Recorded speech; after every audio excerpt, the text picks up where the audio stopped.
서너 해 전에 목사님들 모임에서 선배 목사님께서 본인의 설교 사역에 관하여 후배 목회자들에게 강연을 하신 적이 있는데, 그 내용을 듣다가 제가 중간에 기절초풍할 뻔한 일이 있었습니다. 목회를 하신 지 한 30년이 지나셨고 은퇴를 얼마 남겨두지 않은 시점, 나름 중형교회를 담임하고 계시고 지역에서 여러 기독교 관련 단체의 대표를 역임하신 분이니까 후배들 앞에서 이렇게 설교하라라고 권면하는 자리였습니다. 그분이 강연을 하시는 중에 이렇게 말씀을 하셨습니다. 그분 가라사대, 어떤 젊은 목사들은 성경을 강행한다고 설교 시간의 대부분을 본문을 설명하는데 할애하는데 어이가 없습니다.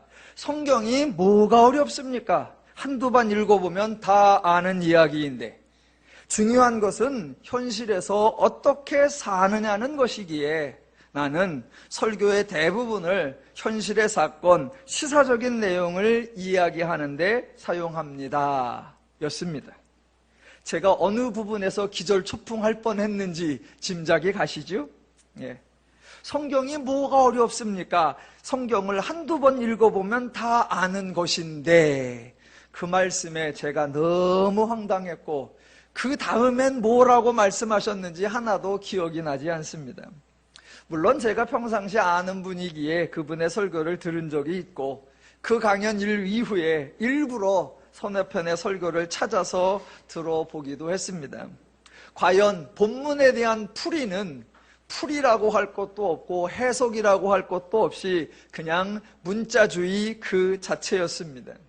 대신 대부분의 설교가 TV 드라마 또는 영화 이야기, 유명한 책에 대해 인용하는 거, 그 주간에 이슈가 있었던 사회 문제로 채워졌고 유머가 10분 내지 15분마다 한 번씩 빵빵 터지는 그런 설교였습니다.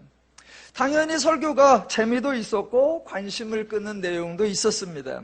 하지만 설교를 다 듣고 난 후에 하나님 말씀을 들었다라는 생각이나 복음에 대해서 배웠다라는 생각은 거의 들지 않았습니다. 그래도 그런 설교 세미나를 들은 적이 있으니까 저도 오늘 적용을 해서 시사 이야기를 조금 해보도록 하겠습니다. 요새 검찰에 대해 한쪽은 반대하고 한쪽은 찬성하고 그러면서 양쪽 진영이 아주 의견이 분분하고 피켓 들고 시위도 합니다. 그래서 한쪽 피켓에는 누구누구 하야, 또 한쪽 피켓에서는 누구 뭐뭐 개혁 막 이러는데 피켓 중에 하나 아주 반가운 피켓이 나왔습니다. 제가 여기서 인용은 안 하려고 하다가 이거는 그래도 시사적이기보다는 기독교적이고 복음적이다. 그래서 제가 소개를 해보려고 합니다. 어렸을 때 불조심표가 있었죠. 자나깨나 불조심, 꺼진 불도 다시 보자. 그거를 패러디한 표입니다. 자나깨나 검사조심, 없는 죄도 다시 보자. 죄 이야기니까 복음적인 거 맞지요?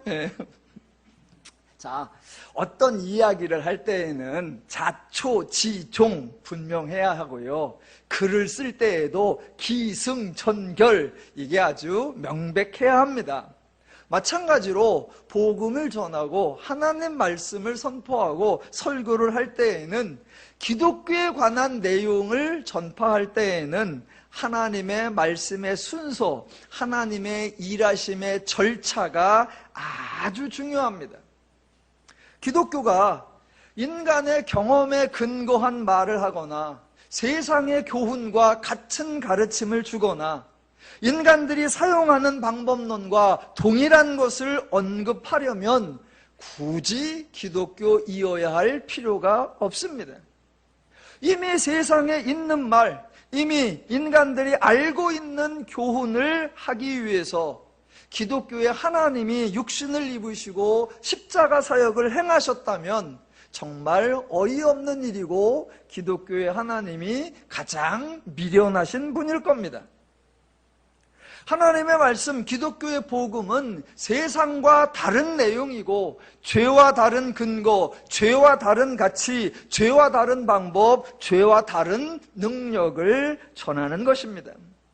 그래서 기독교의 소식을 우리가 처음 들을 때에는 복된 소식, 복음으로 들리는 것이 아니라 이상한 소식으로 들립니다.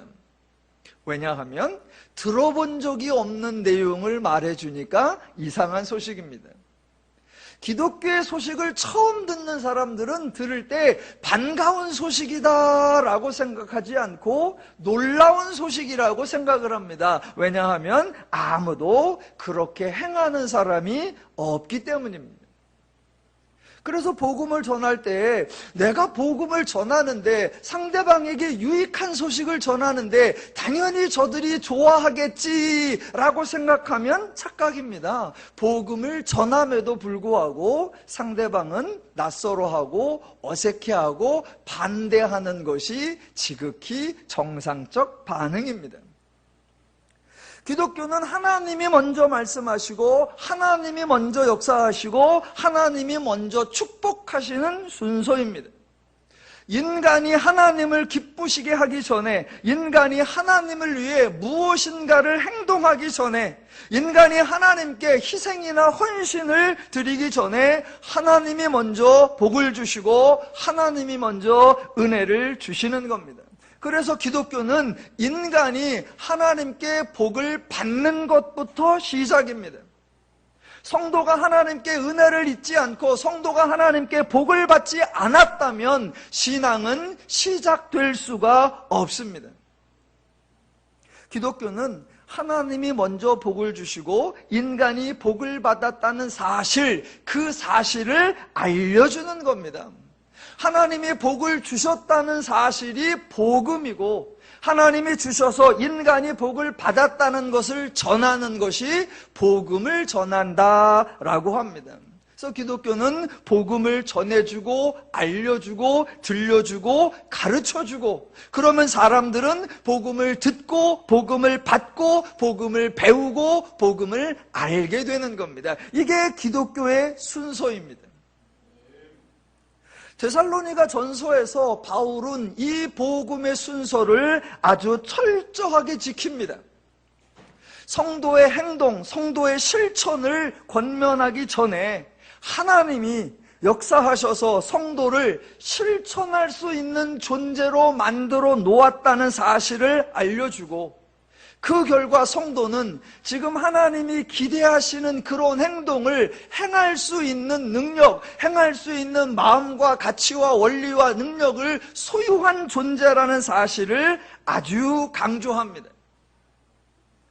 데살로니가 전서가 성도의 실천을 4장부터 설명을 하는데 4장 이전에 1장부터 3장까지 하나님이 행하신 일을 설명했었고 4장에서조차도 이렇게 하라라고 말하기 전에 또 하나님이 행하신 일을 강조합니다.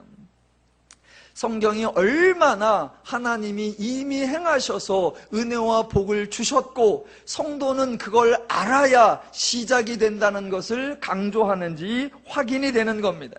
자, 4장을 보시면 성도의 행동을 권고하기 전에 1절부터 보십시오. 4장 1절. 중간에 보시면 너희가 마땅히 어떻게 행하며 하나님을 기쁘시게 할 수 있는지를 우리에게 배웠으니입니다. 하나님은 가르쳐 주셨고 사도들은 가르쳤고 성도들은 배워서 알고 있다라는 겁니다. 9절도 가보겠습니다. 중간에 보면 너희들 자신이 하나님의 가르치심을 받아입니다. 하나님이 가르치셨고 성도는 배워서 알고 있다. 더 나아가 13절로 가보겠습니다. 중간에 너희가 알지 못함을 우리가 원하지 아니하노니 반대로 표현하면 너희가 알고 있기에 말한다라는 겁니다. 성도는 알고 있는 겁니다. 한 페이지 넘겨서 5장 2절. 주의 날이 밤에 도적같이 이를 줄을 너희 자신이 자세히 알기 때문이라입니다. 계속해서 강조하는 거, 하나님 가르쳤고 보여줬고 들려줬고 알려줬고, 그래서 인간 성도 배웠고 들었고 알고 있다라는 겁니다. 그래서 기독교는 새로운 지식을 계속해서 배우는 게 아니고, 새로운 말씀을 매번 배우는 것이 아니고, 언제나 새로운 정보를 수집하고 새로운 방법과 새로운 수단을 훈련하는 그런 단체, 그런 집단이 아닙니다. 성경에 이런 표현이 나오죠. 새 포도주는 새 부대에 넣느니라. 그러니까 혹시 또 사람들은 항상 새 부대가 나오고 항상 새 술이 나오나 보다. 아니요, 그렇지 않습니다. 인간의 역사적 흐름에 따라서 계속해서 새 포도주가 생겨나고 사회적 환경에 맞출 수 있도록 계속해서 기독교가 새로운 시스템, 새로운 부대를 만들어내야 하는 것 아닙니다. 하나님의 말씀 이미 계시로 다 드러나 있고, 하나님의 복 이미 은혜로 다 주어졌습니다. 기독교는 시대에 따라 새로운 것을 배우는 것이 아니라, 새로운 것을 배우는 건 맞지만 뭐와 다르냐? 죄와 다른 새로운 것, 세상과 다른 새로운 것, 죄인들의 원리와 다른 새로운 것, 바로 하나님에 대하여 배우는 것입니다. 시대가 달라지고 상황이 바뀐다고 해서 기독교의 복음이 바뀌고 기독교의 은혜와 말씀과 진리와 계시가 달라지는 것이 전혀 아닙니다. 그래서 하나님은 이미 다 드러내셨고 성도는 배웠기 때문에 추가적으로 새로운 것이 나올 게 없기 때문에 오늘 본문 4장 9절 중간에 이런 표현이 나오는 거예요. 형제 사랑에 관하여는 너희에게 쓸 것이 없음은 너희들 자신이 하나님의 가르침을 받아. 이미 다 가르침을 받아 배웠으니 추가적으로 더 쓸 게 없다. 다시 한번 5장 1절로 가보시면, 형제들아 때와 시기에 관하여는 너희에게 쓸 것이 없음은 주의 날이 밤에 도적같이 이를 줄을 너희 자신이 자세히 알기 때문이라 입니다. 더 이상 쓸 게 없답니다. 여러분 5장 1, 2절이요 5장 1, 2절이 주의 날, 흔히 말하는 종말, 흔히 말하는 재림에 관한 이야기입니다. 그런데 종말이나 재림에 관한 이야기를 바울이 편지를 쓰던 시대 AD 한 60년경, 지금부터 2000년 전에 이미 그때에도 더 이상 쓸 말이 없다라고 합니다. 아니, 바울이 편지 쓸 때 주의 날과 재림에 대해서 더 이상 쓸 게 없는데 왜 오늘날은 주의 날과 종말에 대해서 왜 그렇게 새로운 쓸 게 있어요? 우리가 얼마나 성경과 다르게 행동하고 있는가예요. 시대마다 300년 때에는 또 주의 날에 대하여 새로운 이야기, 500년 때는 주의 날에 대하여 새로운 이야기, 1994년도에는 또 다가올 미래에 대하여 새로운 이야기, 2000년대에 또 새로운 이야기. 아니요, 그거 다 틀린 이야기. 주의 날에 대해서는 5장 갈 때 자세히 설명하겠습니다. 지금 바울이 말하는 거, 하나님의 가르침 이미 다 드러났고 성도들 배웠으니까 더 이상 새롭게 할 말이 없다라는 겁니다. 기독교는 더 많은 정보를 축적하고 더 많은 수단과 방법을 개발해내어서 기독교가 점점 비대해지는 그런 집단이 아닙니다. 반대로 기독교는 이미 주어진 계시의 말씀을 이해하고 이미 주어진 복음을 풍성히 깨달아서 자신의 삶 속에 구현하고 누리는 종교. 그래서 기독교라고 하는 집단이 비대해지는 것이 아니라 성도가 성숙해지는 종교, 그것이 바로 기독교의 본질입니다. 이 세상에서 기독교가 얼마나 영향력이 있는가, 교회의 사이즈가 얼마나 큰가, 재정의 규모가 얼마나 커지는가, 거기에는 관심도 갖지 마시고 그것에 대해서는 자랑하지도 마십시오. 오직 하나, 성도 자신이 하나님을 알아가고 있다는 것, 성도 자신이 하나님의 은혜를 누려가고 있다는 것, 그것을 자랑하고 그것을 인식하고 드러내는 것, 그게 바른 신앙입니다. 제가 청년 때에 아주 유명한 인문학 책이 있었습니다. 책 제목 되면 여러분 다 기억이 나실 겁니다. 내가 배워야 할 것은 유치원에서 다 배웠다. 제가 세상에서 공부를 잘 못했습니다. 왜 그랬냐면 저는 유치원을 안 나왔거든요. 배워야 할 모든 것 유치원에서 배우는데 제가 유치원을 안 나와가지고. 네, 무슨 말인지는 알겠죠? 내가 배워야 할 것은 모두 유치원에서 배웠다. 얼마 전에 기독교 이 출판업계에서 그 제목을 패러디해서 어느 분이 책을 하나 썼어요. 제목이 뭐냐면 내가 알아야 할 모든 것은 창세기에서 배웠다. 예, 딱 맞는 것 같아요. 우리가 알아야 할 거 성경에서 배우고 성경의 모든 본질, 성경의 핵심은 창세기에서 나오니까. 기독교는 매번 새로운 얘기, 시대와 상황과 환경에 따라 새로운 지식, 새로운 계시 아니요. 이미 다 드러나 있는 하나님에 대하여 좀 더 많이, 좀 더 바르게, 좀 더 풍성하게 알아가는 것, 성숙해가는 종교입니다. 데살로니가 전서가 겨우 5장밖에 안 됩니다. 그리고 오늘 4장 9절부터 12장까지인데 오늘이 28번째입니다. 짧은 편지를 자세히 오래 설명하니까 조금 깊이 아는 건 도움이 되는데 하도 잘라보니까 전체적인 조망이 잘 안 되는 것 같아서 오늘은 한번 크게 정리를 하도록 하겠습니다. 데살로니가 전서 총 5장 중에 실천에 관한 장이 4장과 5장인데 성도의 행동, 성도의 실천을 권면하는데 그 주제가 별로 많지가 않습니다.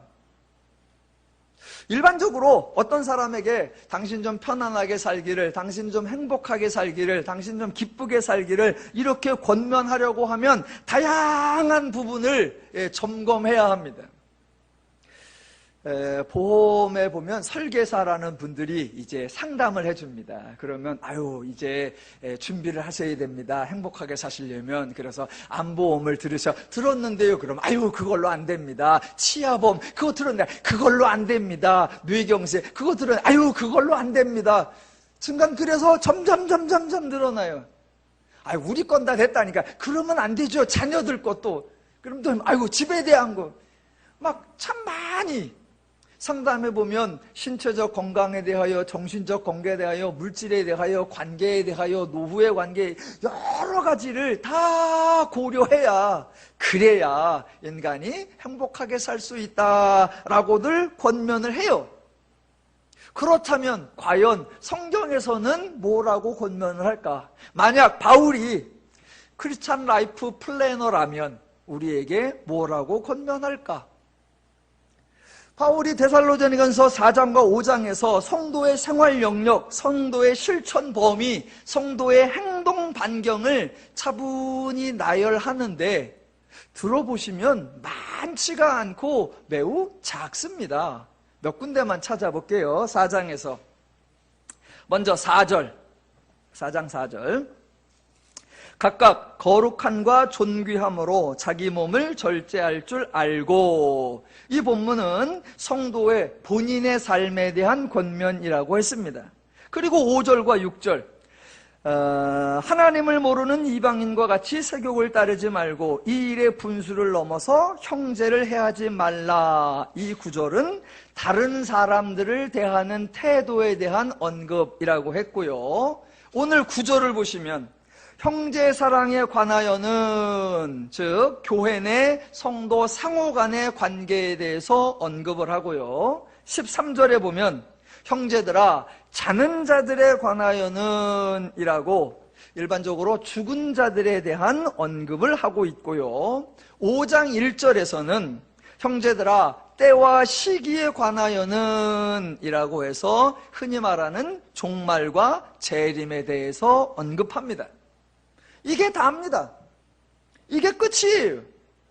바울이 성도의 행동 반경, 성도의 생활 영역에 대하여 뭐뭐에 관하여 라고 권면하는 내용이 달랑 5가지 뿐입니다. 너무 허무하실지도 모르겠습니다. 또는 에이, 설마 이렇게 간단할 리가 있겠어? 데살로니가 전서니까 몇 개만 얘기했겠지, 다른 곳에 가면 더 많겠지, 그렇게 의심하실까봐 다른 곳도 확인해 드리겠습니다. 그렇게 많지가 않습니다. 바울의 편지의 정수가 로마서와 에베소서인데 한번 직접 눈으로 확인해 보겠습니다. 에베소서로 가겠습니다. 에베소서가 총 6장인데 1장부터 3장까지는 하나님이 행하신 역사가 나오고 4장부터 6장까지가 실천이 나옵니다. 그런데 4장과 5장 초반부에는 아주 기본적인 얘기가 나오고 실제 행동에 관한 얘기가 5장 22절부터 나옵니다. 5장 22절부터 끝까지 바울이 성도의 실천을 권고하는 영역, 대상, 행동 반경이 어떤지 직접 확인해 보시죠. 5장 22절. 아내들이여 자기 남편에게 복종하기를 주께 하듯 하라. 25절. 남편들아 아내 사랑하기를 그리스도께서 교회를 사랑하시고 그 교회를 위하여 자신을 주심같이 하라. 6장 1절. 자녀들아 주 안에서 너희 부모에게 순종하라. 4절. 또 아비들아 너희 자녀를 노엽게 하지 말고 오직 주의 교훈과 훈계로 양육하라. 5절. 종들아 두려워하고 떨며 성실한 마음으로 육체의 상전에게 순종하기를 그리스도께 하듯 하라. 9절. 상전들아 너희도 그들에게 이와 같이 하고 위협을 그치라. 이게 다입니다. 이게 끝이에요. 바울이 성도들에게 실천을, 하나님이 행하신 일을 다 설명하고, 성도가 하나님께 배운 거 다 설명하고, 너가 이제 새로운 피조물이다 다 설명하고, 그리고 이제 행동하라, 이제 실천하라 라고 하는데 그 주제, 그 대상, 그 영역, 그 범위가 달랑 이거예요. 남편들아, 아내들아, 부모들아, 자식들아, 종들아, 상전들아, 끝. 이거 너무 단순한 거 아니냐, 그럴 생각이 또 드실 것 같아서 다른 데 또 확인해 보시죠. 로마서가 총 16장입니다. 그 중에 1장부터 11장까지가 하나님의 역사고 12장부터가 바울이 권면하는 내용입니다. 그 12장 중에서 뭐뭐에 관하여는 이라고 말하는 성도의 실천 영역을 살펴보겠습니다. 12장 14절. 구체적으로 나오는 게 이런 거예요. 12장 14절. 너희를 박해하는 자를 축복하고 저주하지 말라. 13장 1절. 각 사람은 위에 있는 권세들에게 복종하라. 14장 1절. 믿음이 연약한 자를 너희가 받되 그의 의견을 비판하지 말라. 15장 1절. 믿음이 강한 우리는 마땅히 믿음이 약한 자들의 약점을 담당하고 자기를 기쁘게 하지 아니할 것이라. 끝. 믿음이 약한 자, 믿음이 연약한 자, 위에 있는 권세들, 끝. 이게 다예요. 자, 제가 지금 크게 3군데를 읽었습니다. 데살로니가 전서에 나오는 성도에 대한 실천, 에베소서에 나오는 성도에 대한 권면, 로마서에 나오는 성도에 대한 권면 나오는데, 제가 한 3군데를 간단하게 읽어드렸는데 특징이 있습니다. 공통점이 있어요. 공통점이 2가지가 있는데, 첫 번째가 뭐냐, 바울이 또는 사도들이 성도들에게 행동과 실천을 권고할 때 그 대상이 모두 사람에 관한 것이다 라는 겁니다. 너희는 어떻게 하나님을 섬기며, 너희는 얼마나 하나님을 영화롭게 하며, 너희는 어디서 하나님께 예배해야 하는가, 온통 하나님을 대하는 자세나 태도나 원리와 방법에 대한 언급이 없습니다. 성도의 실천, 성도의 행동을 권고하는데 그 대상이 모두 인간 상호 간의 관계입니다. 인간 상호 간의 관계. 그러니까 기독교에서 신앙이 좋다는 것은 하나님을 잘 섬기는 것이 아니라 사람과 행복한 관계를 유지하고 사람과 평화와 화해를 누리며 사는 것, 그것입니다. 하나님을 섬긴다는 핑계로 인간을 불편하게 하는 것은 하나님의 뜻과 전혀 맞지 않습니다. 하나님을 잘 섬기기 위하여 인간 간에는 상처와 아픔을 감수하고 산다. 그거 멋진 신앙 아닙니다. 가장 성숙한 신앙, 가장 바른 신앙은 뭐냐? 사람들과 화해하며 사람들과 행복을 나누며 사람들과 자유와 안식을 누리며 사는 것, 그것이 성숙한 신앙입니다. 이거는요, 이상한 이야기가 아니고요, 심각한 이야기도 아니고요, 어려운 이야기도 아닙니다. 이미 성경에 가장 모범적인 샘플, 가장 정확한 사례가 나와 있습니다. 복음서에서 유대교 지도자들이 행한 신앙생활과 예수님이 행하신 신앙생활을 비교해 보시면 정답이 이미 나와 있습니다. 복음서에서 유대교 지도자들은 종교생활 열심히 했습니다. 하나님을 섬긴다고 다양한 종교행위, 종교의식, 종교제도 다 했고요. 하나님 율법을 순종하려고 정말 엄청난 노력을 했습니다. 원래 기도라는 건 절박한 사람이 하는 거거든요. 기도는 필요한 사람이 하는 거예요. 어머, 난 요새 기도할 일이 없어. 그러면 기뻐하고 즐거워하며 행복하게 살면 돼요. 그런데 유대교 지도자들이나 바리새인들은 기도가 전혀 필요하지 않아도 하루에 3번씩 정해놓고 기도를 했어요. 금식은 누가 해야 되느냐? 살찐 사람이 해야 돼요. 먹으면 불편한 사람이 해야 돼요. 저 같은 사람은 금식하면 안 돼요. 그런데 멀쩡한 사람이 다른 데 아멘을 한 군데도 안 하다가 그런데 전혀 필요하지도 않은 사람이 일주일에 2번씩 3번씩 금식한대요. 왜? 그게 종교의 명분으로, 하나님을 섬긴다는 명분으로 그런 일들을 했습니다. 자기들은 최선을 다했고 자기들은 열심을 냈지요. 그런 모습에 대해서 예수님이 칭찬하시던가요? 너희들 잘한다 하시던가요? 아니요. 우리는 종종 유대교를 한쪽은 비난하고 한쪽은 칭찬할 때가 있습니다. 비록 유대교가 예수님을 못 알아보았다는 거, 그거 하나는 미련하지만 그래도 유대교가 하나님을 섬기려고 하는 열심은 대단했고 말씀을 따르려고 하는 열정은 대단했다라고 우리는 일부분을 칭찬하는 경향이 있습니다. 그러나 성경은 일부분조차도 칭찬을 안 합니다. 도리어 헛된 열심이었다라고 비난해버립니다.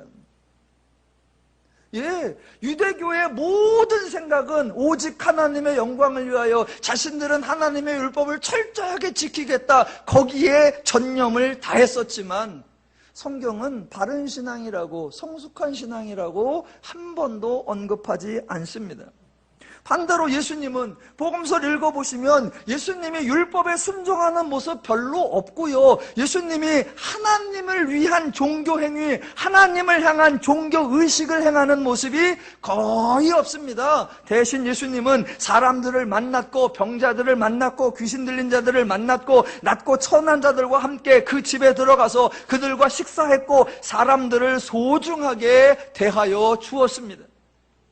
예수님 자신이 하나님의 뜻을 이루는 삶을 사셨고 예수님으로 인하여 사람들이 자유와 평화와 안식을 누렸습니다. 예, 예수님이 하나님의 뜻대로 행하신 것이요, 예수님의 삶이 바른 신앙이요, 성숙한 신앙이요, 옳은 신앙입니다.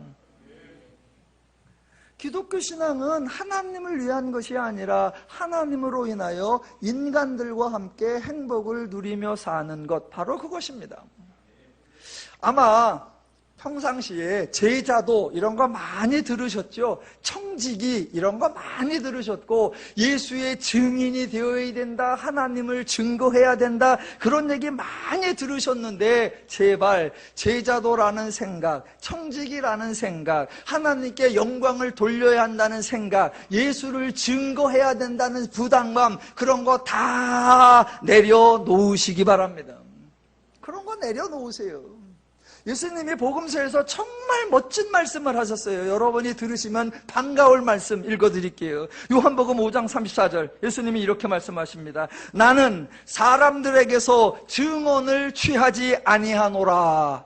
요한복음 5장 41절, 나는 사람에게서 영광을 취하지 아니하노라. 예, 예수님이 친히 말씀하신 거예요. 사람에게서 증언을 취하지 아니하고 사람에게서 영광을 취하지 아니한다. 예, 기독교는 인간이 무슨 일을 통하여 하나님을 증명해내는 종교 아니에요. 인간이 수고하고 애쓰고 인간이 무슨 역사를 통하여 하나님의 살아계심을 이 땅에 밝히 드러내야 하는 그런 책임 인간에게 없습니다. 반대로 기독교는 하나님 스스로 이 땅에 하나님 자신을 증명해 내어야 합니다. 하나님이 하나님 자신을 드러내고 하나님이 하나님 자신을 증거하고 하나님이 하나님 자신을 증명해야 합니다. 우리에게 네가 살아계신 하나님을 설명해내고 네가 살아계신 하나님을 증거해내라 못합니다. 저는 그런 재주가 없습니다. 저는 그런 방법이 없습니다. 저는 그런 수단이 없습니다. 없어요. 괜히 저를 존경하지 마십시오. 저 그런 거 없어요. 그래서 하나님을 증거해야겠다 그런 생각 자체가 없고 하나님의 살아계심을 내가 밝혀야 되겠다 그런 계획 자체가 없습니다. 할 수 있는 분 계세요? 그거 할 수 있으면 제가 여기 이러고 안 있죠. 그러니까 다 착각하는 거예요. 우리가 무엇을 해서 하나님의 살아계심과 하나님의 역사하심을 하나님의 존재를 이 땅에 밝히 드러내고 증거해야 된다. 불가능. 인간은 하나님을 증명해낼 방법이 없습니다. 그거 누가 하셔야 되냐? 하나님이 하시는 거예요. 그래서 구약에 하나님이 하셨어요. 하나님이 방법을 이렇게 하시죠. 하나님이 한 사람을 선택하셔서 부르시는 거예요. 그리고 그 사람과 하나님이 함께 하시고 그 사람에게 하나님이 역사하셔서 그 사람에게 하나님이 무엇인가를 이루어 내시죠. 그러면서 하나님이 너희는 이 사람을 보라 라고 말씀하시는 거예요. 그럼 우리 모두가 그 사람을 보는 거죠. 그러면서 하는 저거는 저 사람이 할 수 있는 게 아닌데, 저거는 저 사람의 방법이 아닌데, 저거는 저 사람의 능력이 아닌데, 저거는 저 사람의 지혜가 아닌데, 저 사람은 저럴 사람이 아닌데, 그러죠. 저거는 저 사람이 아니라 다른 존재가 있구나. 하나님이 하셨구나. 이렇게 가는 겁니다. 그 사람이 자기가 무엇인가를 하나님이 하는 걸 해내고 하나님이 아는 것을 알아내고 하나님의 무엇을 한가요? 봐, 내가 해낸 게 하나님이다. 아니요. 성경에 어느 인물도 그렇게 말한 자가 없어요. 그 사람은 가만히 있는 거예요. 하나님이 그를 불러서 하나님이 그와 함께하고 하나님이 그에게 역사해서 사람들이 와, 저건 사람이 아니구나. 하나님이 하셨구나. 그래서 하나님이 저 사람을 보라 라고 하시면서 하나님이 행하신 것을 그 사람을 통해 드러내는 거예요. 하나님이 함께하지 아니하고 하나님이 역사하지 아니하면 사람이 하나님을 드러내고 증명해낼 방법이란 없습니다. 언제나 하나님 스스로 계시하시고 하나님 스스로 증거하시는 겁니다. 그런데 구약에서는 인간이 아직 구원을 받지 못한 죄인이니까 하나님께서 그렇게 은혜 주시고 하나님께서 그렇게 역사하실 때 은혜를 받으면서도 역사를 체험하면서도 자기 자신을 잘 모를 때가 많습니다. 그래서 하나님이 이 사람을 보라 라고 말씀하는 거예요. 그런데 신약으로 오면 이제 성도니까 하나님이 하시는 일을 아는 겁니다. 자기가 하나님의 성도됨을 알고 자기에게 있는 지혜가 자기의 지혜가 아니라 하나님의 지혜, 자기의 능력이 자기의 힘이 아니라 하나님의 힘인 걸 아는 거예요. 그래서 세상에게 이렇게 표현하는 겁니다. 구약에서는 하나님이 이 사람을 보라 라고 했고요. 신약의 성도들은 뭐라고 하느냐? 나를 보라 라고 하는 거예요. 나를 보라. 봐, 이게 내 능력 같아? 봐, 이게 내 지혜 같아? 이게 내 마음 같아? 이게 내 원리인 것 같아? 그런데 이게 되잖아. 그런데 이루어지잖아. 그런데 성취되잖아. 이거 누가 했겠어? 나는 아니야. 그래서 나를 보라. 그때 하나님이 역사하지 않았다면 나를 보라 할 게 없습니다. 하나님이 이 사람을 통하여 일을 행하시지 않으면 나를 보라 말할 게 없어요. 세상에서 나를 보라 그러면 그거는 교만이고 성도가 나를 보라 그러면 그게 증거예요. 누가 하셔야 된다? 하나님이요, 하나님이. 그러니까 기독교는 어떤 모양으로도 하나님에 대한 부담을 느끼고 하나님을 전파하고 하나님을 증거해야 되는 책임을 느끼고 제자로서 무엇인가를 해야 한다는 엄청난 사명감, 그런 거 갖지 마십시오. 다 내려놓으십시오. 대신 하나님이 행하신 일을 알고 내가 성도됨을 알아서 그 성도로서 사람들 간의 관계 중에 하나님의 마음과 심정과 원리로 행하셔서 하나님의 행복을 누리며 사는 것, 그게 옳은 신앙, 바른 신앙, 성숙한 신앙인 줄로 믿습니다. 그래서 바울의 성도들을 권면하는 이런 내용을 보면 공통점이 있다. 첫 번째, 하나님에 대한 것이 아니라 사람에 대한 얘기이다. 두 번째, 원리에 관한 거다라는 겁니다. 원리에 관한 거. 다른 표현으로 특정한 대상에 대하여, 특정한 상황에 대하여, 특정한 시점에 대하여 특정한 행동을 구체적으로 언급하지 않는다라는 거예요. 구체적으로 언급하지 않으면 조금 애매모호하다라고 생각할 수 있습니다. 왜? 우리들은 늘 습관 속에서 구체적으로 정확하게 지적해 주기를 바라지요. 특히 아랫사람들이, 윗사람들이 그것 좀 알아서 해, 이런 말을 제일 싫어하죠. 알아서라고 하지 말고 몇 시에 어디서 무엇을 어떻게 딱 떨어지게, 그래야 순종하기가 편하지요. 그래서 두리뭉실한 거 싫어하고 구체적 행동 내용을 지적해 주기를 원합니다. 그게 신앙생활에도 아주 적응이 잘 돼 있습니다. 그래서 실천, 그러면 주일 예배를 드렸는가, 11조를 바쳤는가, 하루에 3번 식사기도를 했는가, 성경을 5장씩 읽었는가, 교회 행사에 참석하고 구역 예배나 각종 위원회에 참석을 했는가 등등, 누가 봐도 판단이 쉽고 확인이 쉬운 그런 행동들을 정해주기를 원합니다. 제가 아는 목사님 한 분이 계시는데 친해요. 자주 만나요. 그래서 그분이 교회를 어떻게 운영하고 저희가 어떻게 교회를 운영하는지 서로 다 알아요. 근데 많이 달라요. 그러니까 서로 아무 소리 안 해요. 그랬는데 말하면 틀어져. 그래서 그분에게는 안 했는데 여러분에게는 할게요. 1월 달에 만나서 거기는 새해 계획이 어떻게 돼? 저한테도 모르면 더누림교회는 목표가 없는 교회야. 새누림교회는 더누림교회는 표가 없는 교회야. 그런 거 없어. 그러니까 그 교회는 뭔가 하나를 정했대요. 그래가지고 이렇게 반짜리 하나를 이런 걸 정해갖고 새해 첫날에 성도들에게 쫙 나눠주고서 매주마다 나눠주기로 했대요. 그래서 이렇게 받아보니까 성도의 생활 리스트, 그리고 크게 3주제가 나와요. 하나는 교회 생활에 관하여, 하나는 2번 가정생활에 관하여, 3번 직장생활에 관하여, 크게 3주제가 나오고 각각 주제 밑에 실천사항이 한 서너 개씩 적혀 있어요. 제가 기억나는 대로만 해보면 교회 생활에 관하여 주일 예배, 새벽기도, 목장 모임 등 참석을 했는가, 가정생활, 부모님께 전화 및 안부 묻기, 남편이나 아내에게 사랑한다고 고백하기, 자녀의 등하교 때 안아주고 축복하기, 사회생활, 직장이나 모임에 지각하지 않기, 동료나 후배에게 커피를 사는 등 사랑 실천하기, 이런 거를 각각의 주제에 맞게끔 한 5개씩 리스트를 적어서 그거를 성도에게 나눠주는 거예요. 그리고 성도는 매주마다 그걸 가져와서 출석부 내듯이 내요. 그러면서 하는 말, 이런 거 잘 만들었지. 이제 이거 하나만 보면 성도가 믿음 생활 잘하는지 못하는지 한눈에 딱 보이게 잘했지. 저는 상상이 안 돼요. 어떻게 그런 방식을 생각해냈을까? 어떻게 교회 운영을 그렇게 하고 성도 관리를 그렇게 할까? 더 놀라운 건 그 모든 항목에 옆에 조항이 있어요.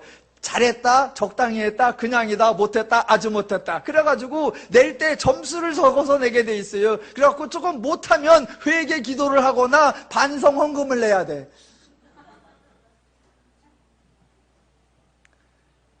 저로서는 도무지 상상도 할 수 없는, 납득하지 않는 방식입니다.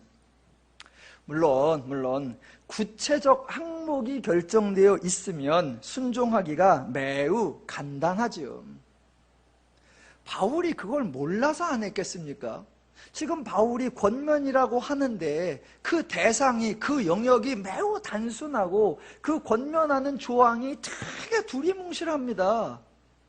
바울도 구체적으로 할 수 있어요. 그런데 안 하는 겁니다. 왜냐하면 행동 하나하나를 구체적으로 정해버리면 인간에 대한 이해, 그 사람의 처지와 상황에 대한 이해가 배제되어 버립니다. 그 사람에 대한 입장은 전혀 고려하지 않은 채 했냐 안 했느냐만 가지고 결정하면 그것은 비인간적이 되고 몰인격적이 되어버립니다. 그게 세상 법의 특징입니다. 그러나 하나님의 말씀, 하나님의 율법은 절대적으로 인간의 행동 중심이 아니라 인간 자체를 소중히 여기신다라는 것을 기억하셔야 합니다. 그래서 구약에 나오는 율법을 읽어보면 야, 요대로만 하면 아주 인간 삶이 평화롭겠다, 그런 마음이 안 들어요. 뭐가 이렇게 허술해? 뭐가 이렇게 허점이 많아? 허점 투성이에요. 제가 종종 예를 들었던 거 하나, 어떤 소가 있는데 옆집에 있는 다른 짐승을 들이받아서 그 짐승이 죽었습니다. 그러면 어떻게 배상을 해야 될까? 성경을 보면 그 소가 평상시에 들이받는 습관이 있었으면 5배로 배상하고 안 그러면 1배로 배상하라 라고 나옵니다. 여러분, 그게 얼마나 허술해요? 그러면 들이받은 소 주인은 우리 소는 절대로 들이받는 기질이 없어 이렇게 할 거고, 들이받친 사람은 저 소는 맨날 그랬어 그럴 거잖아요. 소라고 하니까 현실감이 안 생기세요? 요새 반려견 얘기가 그거잖아요. 우리 개는 뻑하면 물어대, 우리 개는 전혀 안 물어. 전혀 안 문다고 건졌다가 손댔다가 물린 사람 많아요.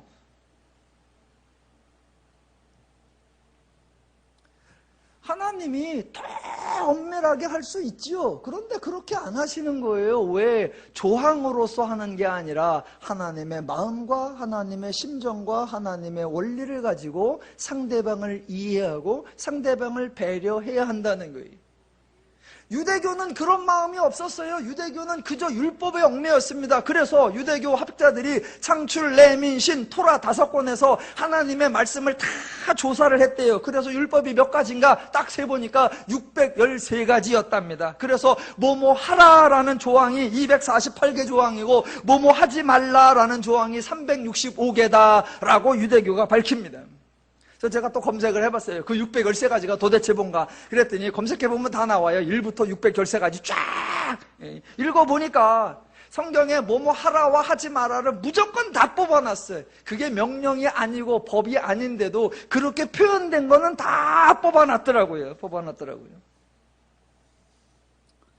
어쨌거나 인간의 상황이 613가지만 있으면 그것으로 깨끗하게 정리가 될까요? 전혀 그렇지 않습니다.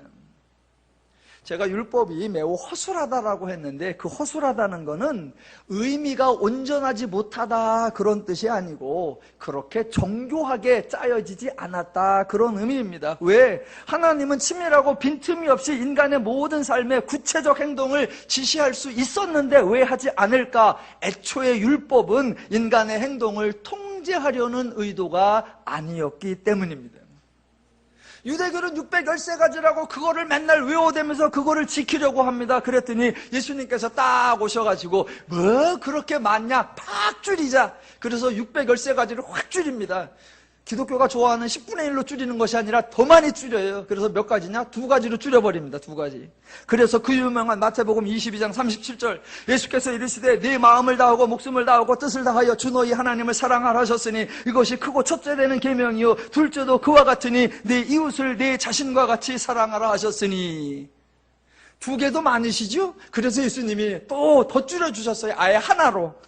요한복음 13장 34절 새 계명을 주노니 서로 사랑하라. 내가 너희를 사랑한 것 같이 너희도 서로 사랑하라. 얼마 전에 각 교단들 총회에서 세습을 다 이제 불법적으로 통과시키고 막 그러니까 엊그제 또 일반 시사 평론지 이런 데서 기독교를 또 조롱하는 그런 아티클들이 나왔어요. 제목이 그러더군요. 기독교는 내 이웃을 사랑하라 그랬더니 제 자식만 사랑한다. 그런 말을 들어도 싸요, 싸. 예, 저는 아주 자랑스럽습니다. 우리 아버님 교회를 세습하지 않았습니다. 왜요? 우리 아버님이 교회를 문 닫아버렸어. 저는 아들에게 교회를 세습하지 않겠습니다. 왜? 아직은 시작한다 소리를 안 해. 성도에게 실천을 권면하는데 그 영역이 많고 다양한 분야를 말하는 것이 아니라 매우 두 가지 특징. 하나는 인간관계에 관한 것을 말한다. 두 번째는 원리에 대해서 말한다라는 겁니다. 이 원리를 성경에서 표현을 바울이 참 다양하게 해요. 그냥 지금부터는 여러 군데를 제가 읽을 건데 그냥 한번 들어보세요. 성경의 구절들은 주보에도 나오고 그러니까 하나님이 구체적 행동을 말하는 것이 아니라 그 행동할 수 있는 원리를 표현하는구나. 그 원리를 이렇게들 표현한다. 제가 읽어볼게요. 데살로니가전서 4장에서는 1절. 그러므로 형제들아 우리가 끝으로 주 예수 안에서 너희에게 구하고 권면하노니 너희가 마땅히 어떻게 행하며 하나님을 기쁘시게 할 수 있는지를 우리에게 배웠으니 곧 너희가 행하는 바라. 유사한 표현이 로마서 12장 1절. 그러므로 형제들아 내가 하나님의 모든 자비하심으로 너희를 권하노니 너희 몸을 하나님이 기뻐하시는 거룩한 산제물로 드리라. 이는 너희가 드릴 영적 예배니라. 너희는 이 세대를 본받지 말고 오직 마음을 새롭게 함으로 변화를 받아 하나님의 선하시고 기뻐하시고 온전하신 뜻이 무엇인지 분별하도록 하라. 권면을 이렇게 합니다. 구체적 행동이 아니라 원리를 표현해요. 에베소서로 가볼까요? 4장 1절. 그러므로 주 안에서 갇힌 내가 너희를 권하노니 너희가 부르심을 받은 일에 합당하게 행하여 모든 겸손과 온유로 하고 오래 참음으로 사랑 가운데서 서로 용납하고 평안에 매는 줄로 성령이 하나 되게 하신 것을 힘써 지키라. 4장 21절. 진리가 예수 안에 있는 것 같이 너희가 참으로 그에게서 듣고 또한 그 안에서 가르침을 받았을진데 너희는 유혹의 욕심을 따라 썩어져가는 구습을 따르는 옛사람을 벗어버리고 오직 너희의 심령이 새롭게 되어 하나님을 따라 의와 진리의 거룩함으로 지으심을 받은 새 사람을 입으라. 또 다른 표현 6장 10절. 너희가 주 안에서와 그의 힘의 능력으로 강건하여지고 마귀의 관계를 능히 대적하기 위하여 하나님의 전신갑주를 입으라. 뭘 하라는 거야? 구체적 행동이 나오는 게 아니라 모든 행동의 본질에 깔려있는 원리. 골로새서 표현으로 가볼까요? 3장 12절. 그러므로 너희는 하나님이 택하사 거룩하고 사랑받는 자처럼 긍휼과 자비와 겸손과 온유와 오래 참음을 옷 입고 누가 누구에게든지 불만이 있거든 서로 용납하며 피차 용서하되 주께서 너희를 용서하신 것 같이 너희도 그러하고 이 모든 것 위에 사랑을 더하라. 갈라디아서로 가면 5장 16절. 내가 이르노니 너희는 성령을 따라 행하라. 그리하면 육체의 욕심을 이루지 아니하리라. 육체의 소욕은 성령을 거스르고 성령은 육체를 거스리느니라. 가장 유명한 거 빌립보서 2장 1절부터 6절까지. 그러므로 그리스도 안에 무슨 권면이나 사랑에 무슨 위로나 성령에 무슨 교제나 긍휼이나 자비가 있거든 마음을 같이하여 같은 사랑을 가지고 뜻을 합하여 한 마음을 품어 아무 일에든지 다툼이나 허영으로 하지 말고 오직 겸손한 마음으로 각각 자기보다 남을 낮게 여기고 각각 자기 일을 돌볼 뿐더러 또한 각각 다른 사람의 일을 돌보아 나의 기쁨을 충만하게 하라. 너희 안에 이 마음을 품으라. 곧 그리스도 예수의 마음이니.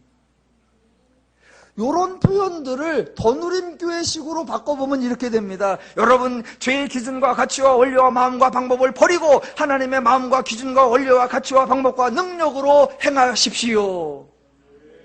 그거예요.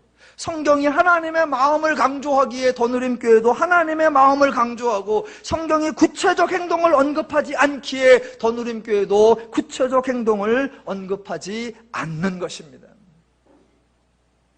마지막으로 성경이 강조하고 더누림교회가 강조하는데 안타깝게도 다른 교회들이나 다른 성도들이 오해하고 있는 거 요거 한 가지만 정리하고 마치겠습니다. 또 반복합니다. 기독교는 하나님이 계시사역, 하나님이 십자가 사역을 행하셔서 인간을 죄에게서 구원받아 하나님의 자녀가 되는 결과가 이루어졌습니다. 기독교는 이제부터 인간의 행동, 인간의 수고, 인간의 열심을 통해 새로운 미래, 더 나은 무엇인가를 만들어가는 종교가 아닙니다. 반대로 이미 하나님의 행동, 하나님의 수고, 하나님의 열심을 통해 저와 여러분이 새로운 피조물, 하나님의 자녀, 성도가 되었습니다. 이렇게 하나님께 복을 받은, 하나님께 은혜 받은 하나님의 성도인, 하나님의 자녀인 저와 여러분을 통해 하나님의 나라가 구현되고 하나님의 나라가 누려지는 것입니다. 자, 세상과 기독교의 차이를 한 가지 또 구분하시면, 세상은 강자가 군림하고 강자가 약자를 지배하여 약자가 수고하고 고통받는 그런 방식. 그러나 기독교는 강자가 일하고 강자가 수고하고 강자가 열심 내어서 약자를 배려하고 약자가 혜택을 받게 하는 양식. 이 차이점 누가 보이셨습니까? 하나님이 보이셨죠. 하나님과 인간은 애초에 경쟁 대상이 아니고 애초에 비교 대상이 아닙니다. 하나님이 절대 울트라 강자이십니다. 그런데 그 하나님이 수고하고 그 하나님이 일하시고 그 하나님이 애쓰셔서 인간이 존귀를 얻고 영광을 얻고 복을 얻는 것, 이게 기독교의 방식입니다. 예수님도 마찬가지. 예수님이 하나님이신데 육신을 입고 강림하셔서 그분이 십자가를 지심으로 말미암아 우리로 구원받고 하나님의 자녀가 되게 하는 것, 예, 이게 기독교의 방식입니다. 그렇다면 한 가지 질문해 보겠습니다. 하나님과 인간 중에서는 하나님이 강자요, 하나님이 크시다. 그래서 그 강하고 크신 분이 일하셔서 약자인 우리를 존귀하게 만들어 주셨다. 그렇다면 질문, 성도라고 하는 존재와 일반의 세상 사람들, 성도와 사람들 중에 누가 강자고 누가 큰 자고 누가 높은 자고 누가 센 자고 누가 풍부한 자입니까? 예, 당연히 성도, 하나님의 자녀, 하나님의 백성입니다. 성도는 이미 은혜를 받은 자요, 성도는 복은 받은 자요, 죄인들은 알지 못하는 하나님을 아는 자요, 성도는 죄인들은 행할 수 없는 하나님의 능력을 드러낼 수 있는 강자, 센 자, 높은 자, 큰 자, 풍부한 자인 줄로 믿습니다. 기독교의 성도가 강자예요, 센 자예요, 큰 자예요, 높은 자예요, 풍성한 자예요, 아는 자예요. 그래서 하나님은 성도에게 실천을 기대하는 거예요. 너희가 강자니까, 너희가 높은 자니까, 너희가 큰 자니까, 너희가 부유한 자니까. 그런데 오늘날 기독교가 정말 안타까운 현실, 자기가 강자요, 센 자요, 큰 자요, 높은 자요, 풍부한 자라는 걸 몰라요. 정반대로 생각합니다. 아유, 세상이 너무 세고 기독교가 약해서 기독교가 늘 핍박받고 기독교가 늘 박해받아. 저 센 자들 때문에 기독교가 매일 고난받아. 웬 약자 코스프레? 성도들도 자기들이 늘 약한 줄로 압니다. 자기들이. 아유, 저 강한 것들이 좀 달라져야 되는데, 저 있는 것들이 달라져야 되는데, 저 높은 것들이 좀 변해야 되는데, 아이고, 우리는 늘 어렵고 힘들어. 그렇게 오해와 착각을 해보니까 기독교가, 교회가, 성도가 강자로서, 센 자로서, 큰 자로서, 부유한 자로서 해야 할 역할을 전혀 하지를 않습니다. 물론 기독교가 강한 걸 얘기해요. 근데 이렇게 얘기해요. 뭐라고 얘기하냐면, 우리 하나님은 전능하셔, 우리 하나님은 세셔, 우리 하나님은 능력이 많으셔. 그래서 그 하나님이 저놈들 싹 물리치고 우리를 높은 자 되게 하고 우리를 큰 자 되게 해서 우리가 저들을 싹 짓밟게 해주셔야 돼. 성경에 없는 얘기예요. 그런 거 기대하시지도 말고 그런 거 언급하지도 마십시오. 기독교가 풍부함을 얘기할 때가 있어요. 달랑 이렇게 얘기합니다. 우리 하나님은 풍성한 분이셔. 그분이 천지 만물을 지으신 분이고, 성경에 보니까 금도 내 것이요, 은도 내 것이요, 모든 것이 내 것이라고 해서 하나님은 그렇게 많으셔. 그러니까 우리가 그 하나님을 기쁘게 해가지고 하나님과 받아냅시다. 성경에 없는 얘기예요. 기독교에 없는 방식입니다. 기독교에 없는 방식. 세상에서 기독교가 이미 강자고, 세상에서 교회가 이미 이긴 자고, 세상에서 성도가 이미 풍성한 자이신 줄로 믿습니다. 그래서 성도에게 너희는 세상의 빛이라, 그래서 성도에게 너희는 세상의 소금이라 라고 말하는 겁니다. 성도의 수고는 상을 받기 위한 수고가 아니라 은혜 받은 자로서의 섬김입니다. 성도의 행동이나 성도의 실천은 복을 받아내기 위한 수단이 아니라 이미 복을 받은 자로서 받은 것을 구현하고 누리는 것입니다. 누구만 할 수 있느냐? 오직 성도만 할 수 있습니다. 여러분, 더누림교회가 큰 교회게요? 작은 교회게요? 겁나 커요. 겁나 커요. 더누림교회가 부유한 교회게요? 찌질한 교회게요? 겁나 부유한 교회입니다. 그냥 제 기억에 더누림교회를 시작하면서 우리 교회는 인재가 없어서요, 우리 교회는 건물이 없어서요, 우리 교회는 물질이 없어서요, 우리는 뭐가 없어서요, 투정 부린 적이 제 기억엔 없는 것 같은데,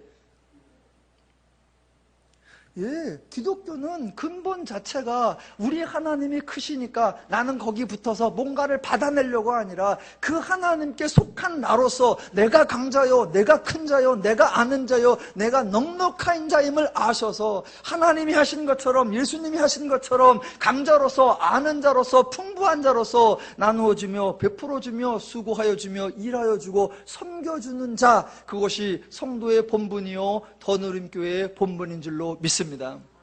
하나님을 아시고 성도됨을 아셔서 날마다 하나님의 분복을 누리며 사시기를 주님의 이름으로 축원합니다. 기도하겠습니다.